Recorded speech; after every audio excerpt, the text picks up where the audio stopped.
October মাসকে cyber নিরাপত্তা মাস হিসেবে পালন করা হয় বিশ্বব্যাপী। এরই ধারাবাহিকতায় রাজধানীর ঢাকা রিপোর্টার্স ইউনিটি ডিআরইউতে সাইবার ক্রাইম অ্যাওয়ারনেস ফাউন্ডেশন ও রবি অ্যাজিয়াটার যৌথ আয়োজনে অনুষ্ঠিত হল সাইবার নিরাপত্তা সচেতনতা মাসের কর্মসূচি ঘোষণা ও আলোচনা সভা।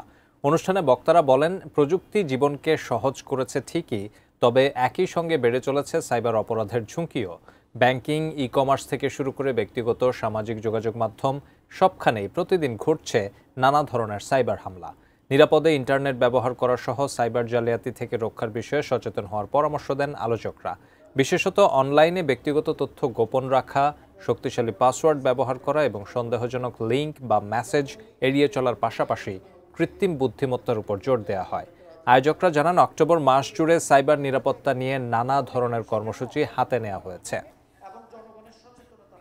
যারা সাইবার ক্রাইমে আক্রান্ত হচ্ছেন ওনাদের মধ্যে মাত্র 12% হচ্ছে আইন শৃঙ্খলা রক্ষাকারী বাহিনীকে ইনফর্ম করেন এবং আইন শৃঙ্খলা রক্ষাকারী বাহিনীর সাহায্য নেন।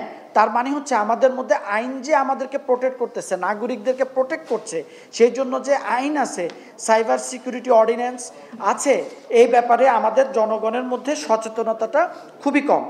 আমাদের এখানেও মানুষজন যারা সোশ্যাল মিডিয়া ইউজ করে তার অধিকাংশ লোকই আসলে সোশ্যাল মিডিয়ার ব্যবহারের যে চ্যালেঞ্জগুলো, ভালো খারাপ দিকগুলো, এগুলো সম্পর্কে সচেতন না।